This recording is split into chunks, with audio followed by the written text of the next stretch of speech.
ትገባለህና እዚህ አዶናይ እንዲሆኖ አዶናይ አፍቅሮ አዶናይ ጀዝቦ አዶናይ በፈረስ ጋልቦ ብቻውን ሄዴ ልመጣለት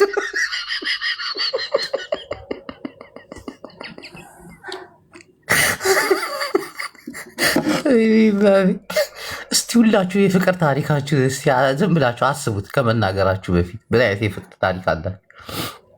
አሁን እኔ የፍቅር ታሪክ ቢነገር እዚህ እናቴ ትሙት 1000 ምናምን ሰው አለ አይደል? ቢያንስ 500 ያለቅሳል።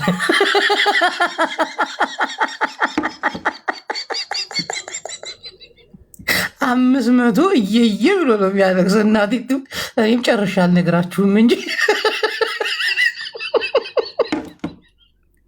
እና እስቲ ስለ ራሳችሁ ህይወት መለስ ብላችሁ አውሩ። ስለ ሰው አታውሩ። በፍቅረኞች መካከል በትዳር መካከል አትግቡ። ኩም ነው የምትሉት። እናቴ ትሙት አሁን ስለ እነ ጃኒና ስለ ጆን ዳንኤል ስለ አዶናይ ምናምን ጎራ ለይታችሁ ስትጨቃጨቁ 2 ደቂቃ ያልሞላች ቪዲዮ ሰርተው ለቀቁ። በቃ ተስማምተናል፣ ተነጋግረን ፈተነዋል። አልተስማሙ እንኳ አልተነጋገሩም። የሆነ ደህንነት ነው አሉ። ስማ አብይ አህመድ መግለጫ እየሰጠ 5000 ሰው ማየው እናንተ አሁን የኮሪደር ልማት ምርቃት ስላለብን የአፍሪካ ስብሰባ ስላለ አሁኑኑ ትታረቃላችሁ ወይስ እንደለመዳችሁት እዛ ጨለማ ቤት ልሾጉራችሁ ስጅ ሲላችሁ ሁለቱ እናቴ ትሙት አስፈራርቷቸው የአፍሪካ ህብረት አንድነት ስብሰባ ላይ ጃኒ እናንተ ሙድ የምትይዙት ህብረተሰብ ለማደንቆር ነው። ህዝቡ ኮሪደር ልማት እንዳያይ ነው። የኢትዮጵያ ህዝብ የባለስልጣን ወሬ ስልችት ብሎት እኮ ነው። ምድረ 2 ወጠጥ የተጣሉ ተብሎ ስብስብ ብሎ አፉን ከፍቶ የሚያዳምጥ ፖለቲካው ሰለቸው። ማንን ያወራ? ብርሃኑ ጁላ ሲመጣ በቃ እና ጋጥማ ሀገር ድሮ ነው የሚጨርስ ነው።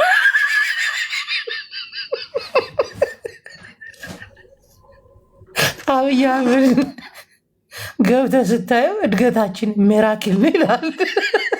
ሰው በረኪና እየጠጣ እየሞተ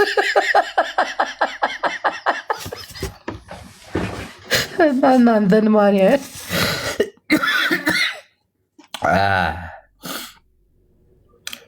አይ ሀገራችን መጨረሻችን እኔ እንጃ።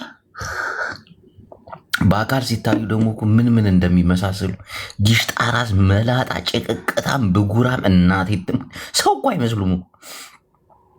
ግን ምን ይደረግ? ህዝብ የጨነቀው ህዝብ የት ይዋል? አያችሁ ግን ምን አይነት ኪሳራ እንደከሰረ። ያ ሁሉ ህዝብ የት አለ ይመስላል። አብዛኛው አረብ ሀገር እኮ እና ትንሽ የትራክ ሹፌሮች አሉ ምናምን። አውሮፓ ላይ ደግሞ ገና አዲስ የገቡ አሉ። ይሄ ካምፕ ውስጥ የሚኖሩ እነሱ እኮ ናቸው። ህይወት እኮ ከባድ እኮ ነች። በተለይ አሁን ህይወት ሸክም እኮ ነች። እናቴ ትሙት አልወዱ እኛ ኢትዮጵያን እኮ የኑሮ ጫናው እኮ ጫንቃችን ላይ ወጥቶ እኮ ኤሊ እኮ ነው። አንድ ስንዝር መራመድ አቅቶና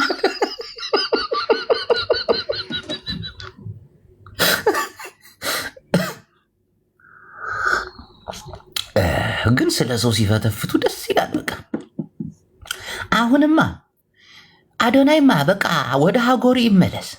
ካናዳ ጎብታ እዛ አንድ ፈረንጅ ጠብሳ ዋይ ፍቅር እኮ ነው። ከዚች እባባ ቆም ፍቅር ይዞት ይሄ ትግሬ ያሳፈረን እኮ።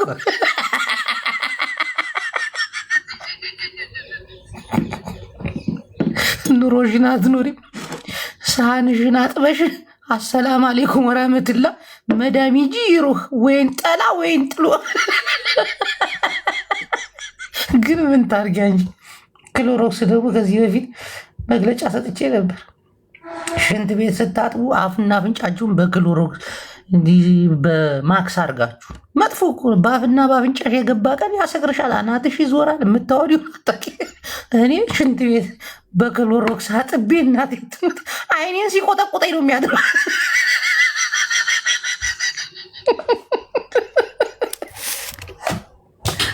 አስቡት፣ አደንዛዥ ጽኮ ነው እናቴ ትሙት።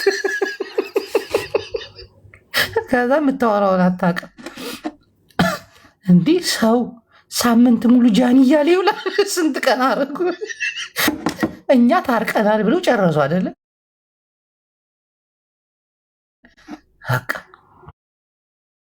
እናንተም አፍራችሁ አንገታችሁን ደፍታችሁ መጥፋት ሲገባ ጭራሽ አንዷማ የጆን ዳንኤል የወለደላት ስሟ ናዮ፣ ስማችሁ ደግሞ እኮ ናዮ፣ ያኛው ደግሞ ጃኒ፣ ይሄኛው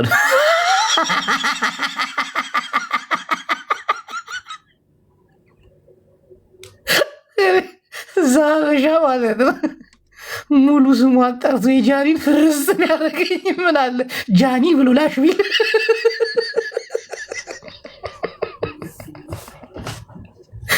ፋኒ፣ ሳምሪ ስማቸው ራሱ እኮ ደስ ነው የሚለን። የናዮ ፎቶና የአዶናይን አድርገው በቃ ልትበቀለ ይገባል መማቀብ ተበቀለው ይሉታል።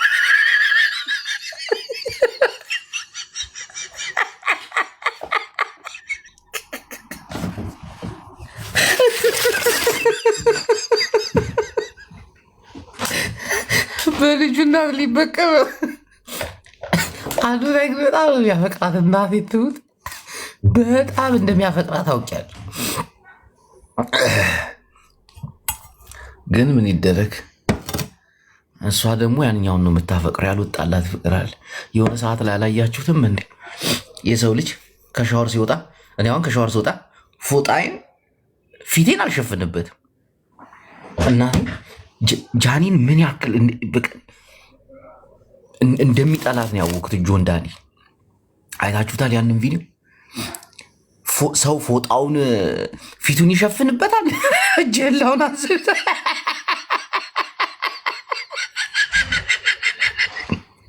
ፎጣ ከወገብ በላይ ሽርጥ ብለ ግን ምን ያክል እንደሚሳቀቅባትን ብታየው ፊቱን ሸፍን።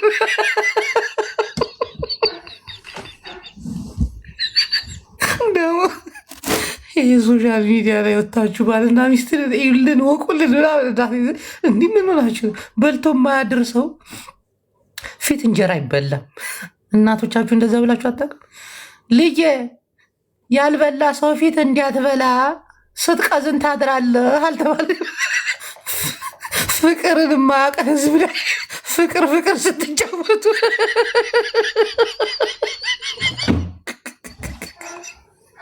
ፍቅራችሁ አንድ ሌሊት አያድርም። እንትን ነው የሚለው